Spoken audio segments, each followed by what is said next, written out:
Good afternoon to all of you. Start करते हैं हम लोग यूनिट 1 थ्योरी ऑफ डिविजिबिलिटी। सबसे पहले हम एन देखते हैं, set of natural numbers. Set of natural numbers क्या है, मैंने बताया था इसके पहले आपको। सेट ऑफ नेचुरल नंबर्स क्या होते हैं, वो नंबर्स जो 1 से स्टार्ट होते हैं, 1 2 3 4 so on, ये जो है वो सेट ऑफ नेचुरल नंबर्स रहेंगे। सेट ऑफ इंटीजर्स क्या रहता है, उसमें 0 इंक्लूडेड रहेगा, +-1 +-2 एंड सो ऑन, ठीक है। और सेट ऑफ रैशनल नंबर क्या होता है, मैंने बताया था रैशनल नंबर यानी वो नंबर्स जो रीअकर होते हैं या फिर टर्मिनेट होते हैं। रीअकर में क्या होगा, जैसे 3.333 ये एक ही डिजिट 10 बार रिपीट हो रहा है यानी ये रीअकर हो रहा है, ठीक है। टर्मिनेट होना है यानी 2.4 पे खत्म हो जाएगा, 2.3 पे खत्म होंगे। कोई भी नंबर जो 1 पॉइंट के बाद 2 पॉइंट के बाद 3 पॉइंट के बाद 4 पॉइंट के बाद खत्म हो जाता है तो वो टर्मिनेटिंग हो जाता है, ठीक है।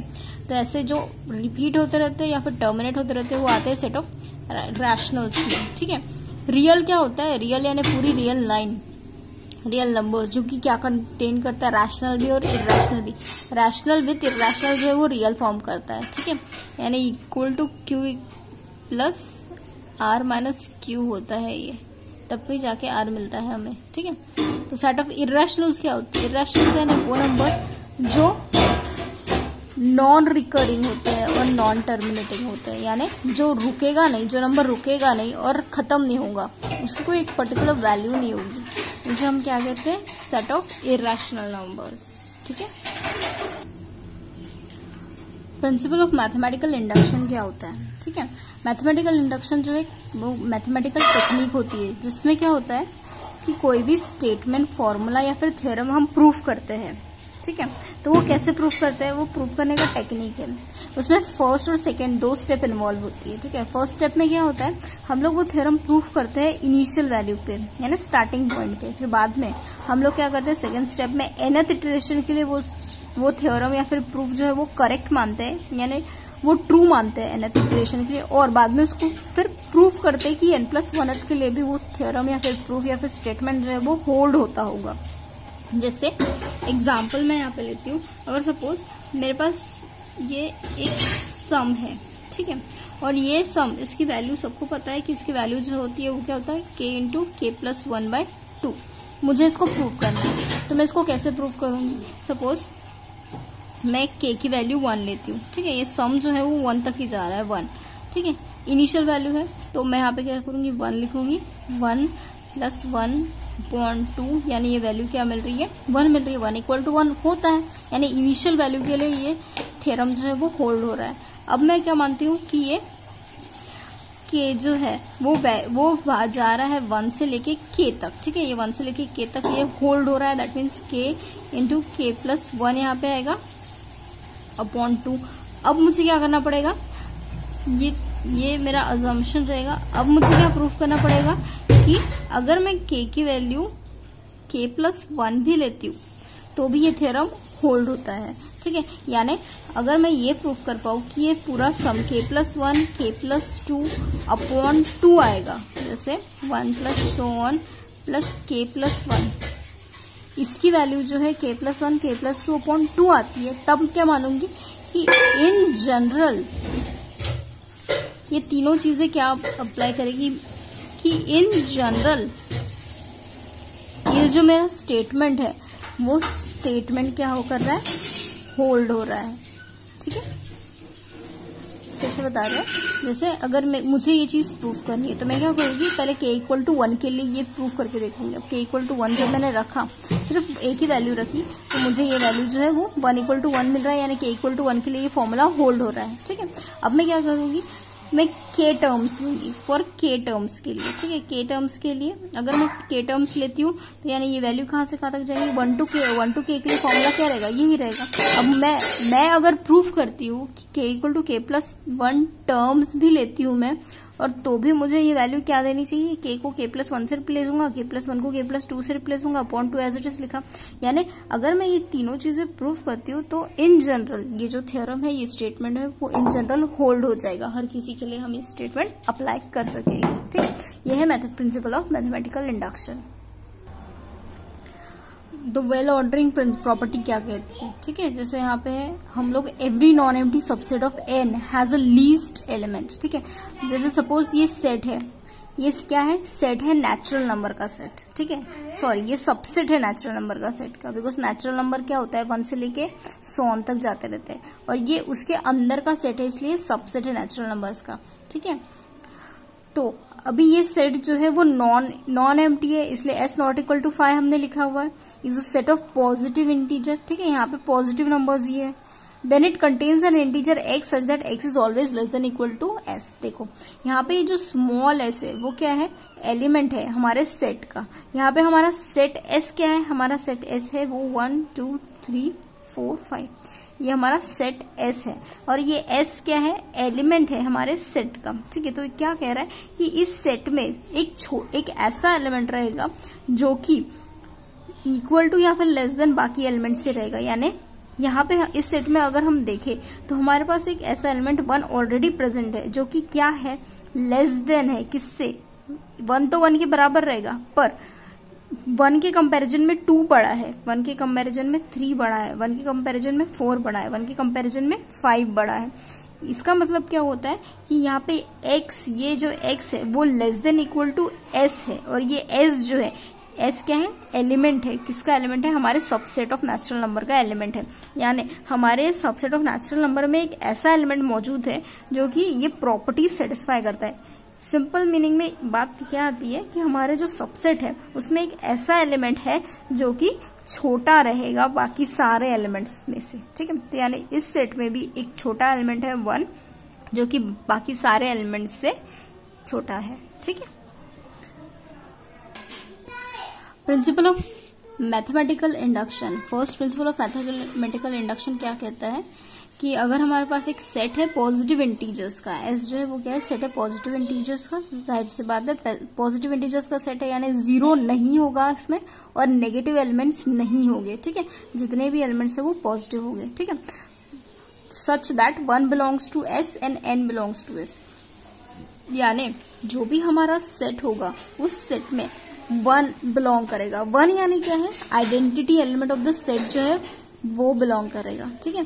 1 यानी आइडेंटिटी एलिमेंट जो है वो बिलोंग करना चाहिए हमारे सेट को, और n बिलोंग कर रहा है s को, दैट मीन्स कि यहाँ पे वो नॉन एम्प्टी सेट है, n जो है वो भी बिलोंग कर रहा है, ठीक है। 1 बिलोंग कर रहा है, n बिलोंग कर रहा है, इसका मतलब क्या होगा कि n+1 भी बिलोंग करना चाहिए, ठीक है। तो अगर ये कंडीशन सेटिस्फाई होती है, कौन सी, कि 1 आइडेंटिटी एलिमेंट बिलोंग कर रहा है, n एक आर्बिट्री एलिमेंट बिलोंग कर रहा है, n जो है, n स्पेसिफिक नहीं है ना, हम बता नहीं सकते कि n कौन सा है, तो एक आर्बिट्री एलिमेंट बिलोंग कर रहा है, तो आर्बिट्री एलिमेंट बिलोंग करेगा तो आर्बिट्री एलिमेंट के बाद वाला भी एलिमेंट बिलोंग करेगा। अगर ये तीनों प्रॉपर्टीज सेटिस्फाई होती है, 1 बिलोंग कर रहा है, n बिलोंग कर रहा है, n+1 बिलोंग कर रहा है, तब हम क्या कहेंगे कि हमारा जो सेट S है वो क्या है, पॉजिटिव इंटीजर्स का सेट है। यानी इस सेट में सारे एलिमेंट जो रहेंगे, इस सेट में सारे एलिमेंट जो रहेंगे वो पॉजिटिव एलिमेंट्स रहेंगे, ये हम कहते हैं, ठीक है। पॉजिटिव एलिमेंट्स बोलो या फिर पॉजिटिव इंटीजर्स बोलो, ठीक है। फिर से बताते हैं, अगर हमारे पास एक सबसेट है, पॉजिटिव सबसेट है, उसमें क्या हो रहा है, आइडेंटिटी एलिमेंट बिलोंग कर रहा है, आर्बिट्री एलिमेंट बिलोंग कर रहा है, और आर्बिट्री एलिमेंट बिलोंग कर रहा है तो यानी आर्बिट्री एलिमेंट के बाद का भी एलिमेंट बिलोंग करेगा, तो यानी ये जो सेट है वो क्या रहेगा, पॉजिटिव इंटीजर्स वाला सेट रहेगा। क्यों, क्योंकि उसमें आइडेंटिटी एलिमेंट बिलोंग कर रहा है और आर्बिट्री एलिमेंट बिलोंग कर रहा है, ठीक है। अगर ये दो प्रॉपर्टी सेटिस्फाई करते हैं तो हम क्या कहेंगे कि हमारा जो सेट है वो पॉजिटिव इंटीजर्स का सेट है, ठीक है। Second principle of mathematical induction क्या कहता है, सेकेंड प्रिंसिपल कहता है if S is a subset of N, यानी हमारा जो एस है वो क्या है, सबसेट है नेचुरल नंबर का, ठीक है। एस जो है वो सबसेट है नेचुरल नंबर का, तो अगर हमारे इस सबसेट में क्या हो रहा है, इनिशियल यानी आइडेंटिटी एलिमेंट जो है वो बिलोंग कर रहा है, ठीक है, उसके साथ साथ बाकी एलिमेंट जो है वो भी बिलोंग कर रहा है, ठीक है। अब ये के जो है आर्बिट्री एलिमेंट है, ठीक है। अब के बिलोंग कर रहा है, इसका मतलब क्या हुआ कि उसके सामने वाला एलिमेंट k+1 जो है वो भी बिलोंग करेगा, ठीक है। आर्बिट्री एलिमेंट्स बिलोंग कर रहे हैं हमारे सेट पे, ठीक है। तो अब जब आइडेंटिटी एलिमेंट बिलोंग कर रहा है, आर्बिट्री एलिमेंट बिलोंग कर रहा है, ठीक है, तो हम क्या कहेंगे कि हमारा ये जो सेट है वो क्या होगा, नेचुरल नंबर के सेट के बराबर होगा, ठीक है।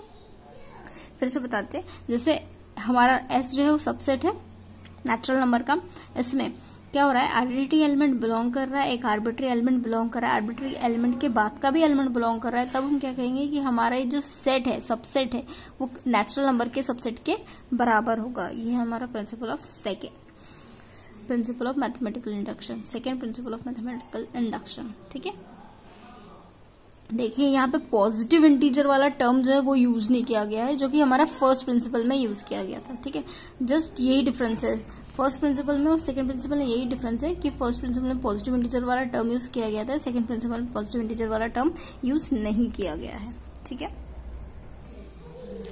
Law of trichotomy of natural number क्या कहता है, for any M N belongs to capital N, यानी अगर हमारे पास कोई नेचुरल नंबर का सेट है जिसके कोई भी दो एलिमेंट अगर आप लेते हो तो उसमें क्या होगा कि उन दोनों एलिमेंट में कोई ना कोई, इन तीनों में से कोई ना कोई एक रिलेशन होगा ही होगा। जैसे सपोज मैं यहाँ पे एक एग्जांपल लेती हूँ, नेचुरल नंबर का सेट लेती हूँ, जैसे सपोज मैंने ले लिया 5, 6, 7 और 8। ठीक है, तो यहाँ पे अगर मैं कोई भी दो एलिमेंट लेती हूँ, जैसे सपोज मैंने m का वैल्यू 5 लिया और n का वैल्यू 6 लिया। ठीक है, तो अब यहाँ पे m का और n का वैल्यू लेने के बाद मुझे क्या पता चलेगा कि n जो है वो बड़ा है m से, n जो है वो बड़ा है m से, यानी ये हमारा थर्ड वाला रिलेशन जो है वो फॉलो हो रहा है। ठीक है, थर्ड वाला रिलेशन जो है वो फॉलो हो रहा है। ठीक है, पर अगर मैं m की वैल्यू 5 और n का वैल्यू 6 लेती हूँ, तो यहाँ n का वैल्यू 5 लेती हूँ, तो मुझे क्या दिखेगा कि मेरा सेकेंड वाला रिलेशन फॉलो हो रहा है, यानी m और n जो है वो क्या है, इक्वल हो रहा है। ठीक है, अगर मैं m की वैल्यू जो है वो 6 लेती हूँ और n की वैल्यू 5 लेती हूँ, तो मुझे यहाँ पे क्या मिलेगा कि मेरा m जो है वो बड़ा है किससे, n से, यानी इन तीनों में से कोई भी एक जो है वो फॉलो होगा। इस सेट में इन तीनों में से कोई भी एक रिलेशन जो है वो फॉलो होगा। मैं यहाँ पे 5 और 6 ले रही हूँ, आप चाहो तो 6 और 7 भी ले सकते हो, 7 और 8 भी ले सकते हो। ठीक है, आप इस तरीके से भी एलिमेंट लोगे तो भी आपको क्या पता चलेगा कि इन तीनों में से कोई भी एक रिलेशन जो है वो फॉलो होता है। ठीक है, और ये जो है वो नेचुरल नंबर के सेट पे ही फॉलो होता है, दूसरे सेट पे फॉलो मत करना। एग्जाम्पल आप जो ले रहे हो नेचुरल नंबर का ही सेट होना चाहिए, उस पे ये फॉलो हो जाएगा। ठीक है, हाँ, बाइनोमियल कोएफिशिएंट क्या होता है। ठीक है, जैसे अगर हमारे पास एक नंबर है n, अगर वो रियल नंबर है और k भी जो है वो एक नॉन नेगेटिव इंटीजर है, तो हम क्या डिफाइन करते हैं, एनसीके को हम इस तरीके से भी लिखते हैं, कॉम्बिनेशन का फॉर्मूला। ठीक है, NCK is equal to n of k, इसका फॉर्मूला जो है वो होता है n into n minus 1 n minus k plus 1 upon k factorial. ठीक है, ये फॉर्मूला हम कब अप्लाई करते हैं, जब हमारा n जो है वो रियल नंबर होता है। ठीक है, पर अगर हमारा n जो है वो इंटीजर होता है, जैसे 0 प्लस माइनस 1 सो ऑन, अगर इस तरीके से इंटीजर होता है हमारा, तो हम लोग क्या करेंगे, हम लोग ये वाला फॉर्मूला यूज करेंगे, n factorial upon k factorial into n minus k factorial, या फिर 0। इसमें भी कंडीशन होती है, अगर k की वैल्यू जो है, हमारी k की वैल्यू जो है वो लेस देन हो, k की वैल्यू जो है वो छोटी हो n की वैल्यू से, तो वैल्यू 0 आती है।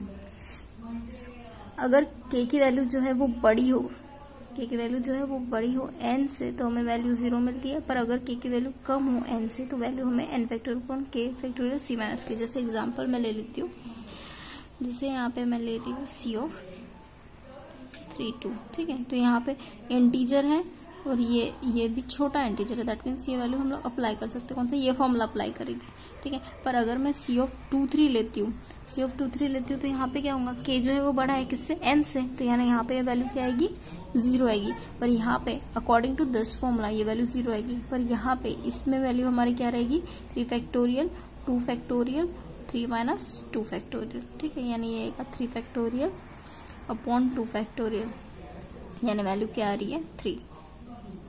ठीक है, और यहाँ पे फॉर्मूलाज है। अब हम आगे किसमें देखेंगे वैसे इसका, तो आप लोग ये जो बाइनोमियल कोएफिशिएंट पढ़े हुए हैं ना, बाइनोमियल कोएफिशिएंट, ये बाइनोमियल कोएफिशिएंट का यूज क्या है, उसका कोएफिशिएंट, बाइनोमियल कोएफिशिएंट का यूज है बाइनोमियल थ्योरम में। हमारा बाइनोमियल थ्योरम क्या कहता है, अगर x plus Y to the power n है, तो हम उसे किस तरीके से एक्सपांड करेंगे, x to the power n से x to the power n minus 1 c of n1। ठीक है, अभी जो c ऑफ n1 है उसका वैल्यू आप कहाँ से निकालोगे, बाइनोमियल कोएफिशिएंट से निकालोगे। ठीक है, बाइनोमियल कोएफिशिएंट से हम निकालेंगे वैल्यूज क्या होती है, पहले बाइनोमियल थ्योरम अप्लाई जो करते हैं उसमें एक बाइनोमियल कोएफिशिएंट की वैल्यू टोटली आप बाइनोमियल थ्योरम में ये जो कोएफिशिएंट्स है वो आप इस फॉर्मूले से यूज करते हो, निकालते हो। तो ये फॉर्मूला क्या है, X plus Y to the power N, X N X to the power n-1, ठीक है। ये n-1 हो गया तो ये y1 हो जाएगा, n-2 हो गया तो ये y2 हो जाएगा, so on. x to the power 1 है तो y ऑफ n-1 होगा, x टू द पावर 0 है तो y to the power n होगा। इस तरीके से ये होता है। ये बायनोमियल कोएफिशिएंट आपको पता होना चाहिए, बायनोमियल कोएफिशिएंट हम कैसे निकालते हैं करके, ठीक है। Summation k equal to 0 to n c of n के x to the power n-1 के y के, ठीक है। तो हम डेफिनेशन ऑफ डिविजिबिलिटी पे आते हैं। अब डेफिनेशन ऑफ डिविजिबिलिटी क्या कहती है, if let a not equal to 0 and b be an integer, we say that a divides b if there is an integer c such that b equal to ac, ठीक है। तो यानी यहाँ पे a not equal to 0 लिया हुआ है, हमारा जो a है वो नॉट इक्वल टू 0 होना चाहिए, ठीक है। और वहां पे एक इंटीजर b प्रेजेंट होना चाहिए, ठीक है। b इस तरीके से कि वहां एक इंटीजर c प्रेजेंट होगा। जब हम कहते हैं a डिवाइड b, तो यानी उसका मतलब क्या होना चाहिए कि b इक्वल टू ac होना चाहिए। अब ये इंटीजर क्या होता है, इंटीजर हम लोगों ने देखा है 0 प्लस माइनस 1 प्लस माइनस 2 इस तरीके से होना चाहिए। यानी c जो है वो कहाँ बिलोंग करेगा, c जो है वो सेट ऑफ इंटीजर्स को बिलोंग करेगा।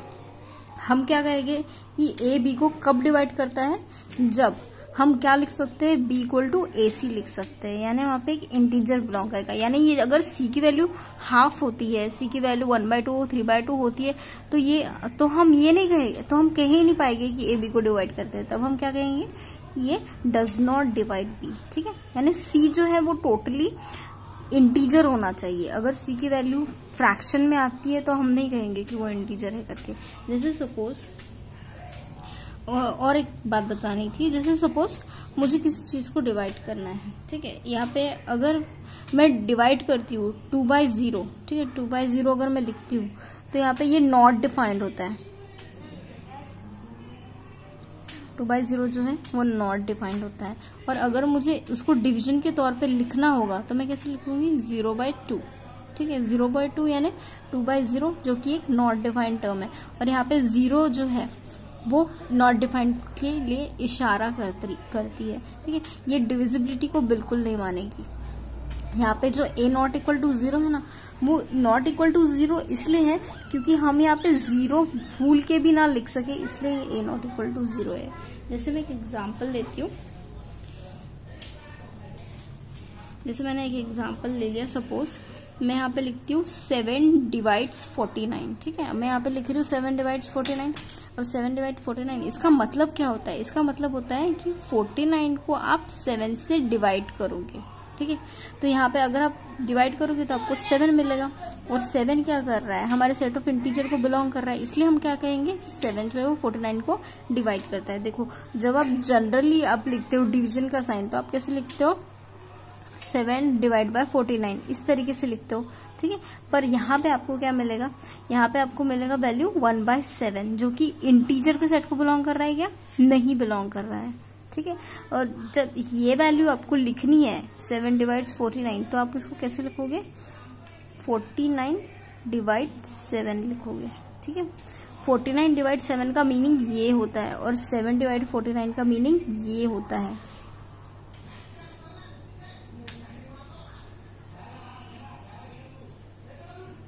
इन दोनों चीजों में फर्क है। जब आप कहते हो 7 डिवाइड 49, इसका मतलब क्या होगा कि आप 49/7 करोगे, ये फ्रैक्शन वाला टर्म 49/7। यहाँ पे 7 डिवाइड 49 का मीनिंग ये, 7 डिवाइड बाय 49 इसका मीनिंग होता है 49/7, इसका वैल्यू आप निकालोगे। यहाँ पे 49 7 को डिवाइड नहीं करता, पर 7 49 को डिवाइड करता है, ठीक है। याद रखिए यहाँ पे 7 49 को डिवाइड करता है, क्यों, क्योंकि यहाँ पे हमको इंटीजर मिलेगा। पर 49 7 को डिवाइड नहीं करता। क्यों नहीं करता, क्योंकि यहाँ पे हमको फ्रैक्शन मिल रहा है, ठीक है। ये 7/49 जब हम लिखते हैं तो इसका मतलब होता है 49 डिवाइडेड बाय 7। यहाँ पे आप फ्रैक्शन लिखते हैं, ठीक है। 7/49 इसका मतलब नहीं होता, इसका मतलब होता है 49/7। होप आपको समझा होगा। इसलिए हम यहाँ पे जो इंटीजर है वो not equal to 0, 7 not equal to 0 है। 7 नॉट इक्वल टू 0 क्यों लेते हैं हम लोग, क्योंकि यहाँ पे ये जो वैल्यू है फ्रैक्शन में, डिवीजन में, यहाँ पे नीचे डिनोमिनेटर में 0 नहीं आना चाहिए, इसलिए a नॉट इक्वल टू 0 लिया जाता है। अभी प्रॉपर और इम्प्रॉपर डिवाइसेस क्या होते हैं, देखो जैसे अगर हम लोगों ने कोई एक डिवाइजर ले लिया, ठीक है, उस डिवाइजर्स में अगर हम लोग सिर्फ वो 1 और वही नंबर डिवाइजर लेते हैं, जैसे यहाँ पे हम लोगों ने ±1 या फिर ±7 लिया, वो उसके इम्प्रॉपर डिवाइजर्स होते हैं, ठीक है। देखो, we know that every non zero integer A, अगर हम लोग कोई एक इंटीजर ए लेते हैं तो उसमें ±1 और ±8 डिवाइजर होते हैं, जिसे हम क्या कहते हैं, इम्प्रॉपर डिवाइजर। जैसे 7 लिया, +-1 और +-7 जो है वो उसका इम्प्रॉपर डिवाइजर होता है। पर खुद वही नंबर के अलावा और 1 के अलावा दूसरे डिवाइसेस अगर हम लेते हैं तो उसे हम क्या कहते हैं, प्रॉपर डिवाइसेस। जैसे यहाँ पे 12 है, 12 के डिवाइसेस इतने हैं, अगर हम +-1 और +-12 लेंगे तो वो इम्प्रॉपर डिवाइसेस हो जाएंगे। पर ये बाकी जो डिजिट्स रहेंगे, बाकी जो नंबर्स रहेंगे, वो क्या रहेंगे, उनके प्रॉपर डिवाइसेस रहेंगे, ठीक है। हाँ, एक और डेफिनेशन है प्रॉपर डिवाइजर्स की, और अच्छे से डिफाइन की हुई है। इफ ए डिवाइड्स बी, अगर ए बी को डिवाइड करता है और ए जो है वो छोटा है बी से, यानी ए जो है वो छोटा है बी से, यहाँ पे बी बड़ा है, तो हम ए को क्या कहते हैं, प्रॉपर डिवाइजर कहते हैं बी का, ठीक है। यहाँ पे देखिए, जब आप 12 का एग्जाम्पल ले रहे हो तो ये जो बाकी डिजिट्स है वो क्या थे, 12 से छोटे थे, वैसे ही ये जो ए है वो छोटा होना चाहिए बी से, ठीक है, बी से, तब हम ए को क्या कहते हैं, प्रॉपर डिवाइजर्स कहते हैं, ठीक है, बी का। यानी एक तो पहली प्रॉपर डिवाइजर में 2 कंडीशन होनी चाहिए, एक तो वो फुल्ली डिवाइड करना चाहिए हमारे बी को, और दूसरा ए जो है वो छोटा होना चाहिए बी से, तब हम उसे प्रॉपर डिवाइजर्स कहते हैं। जैसे यहाँ पे 2 डिवाइड 6, इसमें क्या होगा कि 2 तो 6 को डिवाइड करता ही है, साथ ही साथ 2 जो है वो छोटा है 6 से, इसलिए हम क्या कहेंगे कि 2 जो है वो क्या है, प्रॉपर डिवाइजर है किसका, 6 का। ग्रेटेस्ट इंटीजर की क्या डेफिनेशन होती है, जिससे यहाँ पे आप एक एक्स ले रहे हो, रियल नंबर के सेट को बिलोंग कर रहा है, ठीक है, रियल नंबर के सेट को बिलोंग कर रहा है, यानी यहाँ पे ये वैल्यू जो है वो पॉइंट में भी हो सकती है, ठीक है, पॉइंट में हो सकती है, फ्रैक्शन हो सकती है, फ्रैक्शन में इसलिए पॉइंट में है, ठीक। The greatest integer in X is written as 10 bracket, यानी अगर हमको किसी भी वैल्यू का ग्रेटेस्ट इंटीजर निकालना है तो दैट मीन्स हमको यहाँ पे उसका ब्रैकेट लगाना पड़ेगा। Is the largest integer less than और इक्वल टू एक्स, यानी अगर हमको 4 का ग्रेटेस्ट इंटीजर निकालना है तो उसको वो वैल्यू, हमें जो वैल्यू मिलने वाली रहेगी, वो वैल्यू जो है, ये वैल्यू जो है वो क्या होना चाहिए, या तो वो एक्स के बराबर हो या तो वो एक्स से छोटी हो, ठीक है। जो भी वैल्यू हमको मिले वो क्या हो, या तो एक्स से बराबर हो या उससे छोटी हो, ठीक है, पर उससे बड़ी वैल्यू जो है वो होनी नहीं चाहिए, ठीक है। ये वैल्यू जो है वो उससे बराबर होनी चाहिए या तो छोटी होनी चाहिए, पर ये वैल्यू जो है हमें मिलने वाली है वो उससे बड़ी नहीं होनी चाहिए। जैसे 5.2 है तो 5 और 6 भी है, पर हम यहाँ पे 5 लिखेंगे क्योंकि 6 जो है उससे बड़ा है। ये वैल्यू कभी फ्रैक्शन नहीं होती है, ठीक है, इसलिए हमने 5.2 नहीं लिखा। ये -7.9 है, ठीक है, -7.9 अगर आप देखोगे, जैसे यहाँ पे 0 है, यहाँ पे 7 है, यहाँ पे क्या आएगा, -7 आएगा, और यहाँ पे -8 आएगा, ठीक है। तो यहाँ पे अगर हम -7.9 देखें तो ये वैल्यू होती है, ठीक है। यहाँ पे हम -7 नहीं लिख रहे, इसके लिए -7 नहीं लिख रहे, पर -8 लिख रहे हैं। -8 क्यों लिख रहे हैं, क्योंकि यहाँ पे -7 जो है वो बड़ा हो जाएगा, है ना, और हमको छोटी वैल्यू लेनी है, इसलिए यहाँ पे वैल्यू हमने क्या लिखी है, -8 लिखी है, ठीक है। 2 नोट है छोटे छोटे से। For any n belongs to capital N और n belongs to capital I, देखो अगर कोई भी एक इंटीजर n होता है तो हम उसे इस तरीके से लिखते हैं। जैसे सपोज 789 है तो उसे हम कैसे लिखेंगे, 7 × 100, ठीक है, तो 7 × 100 करेंगे तो 700 हो जाएगा, प्लस 8 × 10 तो 80 हो जाएगा, 780 है ना, 780 हो गया। अभी 9 बचा तो 9 इसके साथ में हम लिख सकते हैं 10⁻0, ठीक है, यानी 1 ही होता +9, तो यानी 789 आपको इस तरीके से मिलता है। उसी तरह जो ये n है उसमें हम कैसे लिख सकते हैं, 8 to the ak 10 to the power k, ak -1 10 to the power k -1 so on। ये जो लास्ट डिजिट है वो यूनिट डिजिट होता है, a0 10 to the power 0, ठीक है।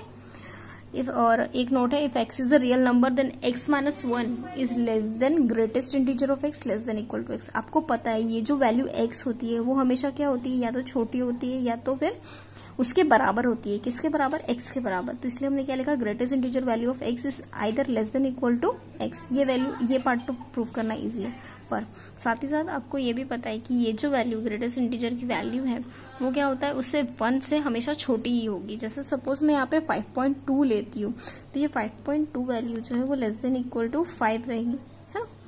लेस देन इक्वल टू 5 रहेगी। पर अगर मैं ये वैल्यू 5.2 माइनस 1 करूंगी तो यहाँ पे मुझे 4.2 मिलेगा, है ना, जो कि इक्वल टू, यानी ये रिलेशन तो हमेशा ही फॉलो होगा, ये रिलेशन तो हमेशा ही फॉलो होगा। इसलिए x - 1 is always less than greatest integer of x less than equal to x। Thank you.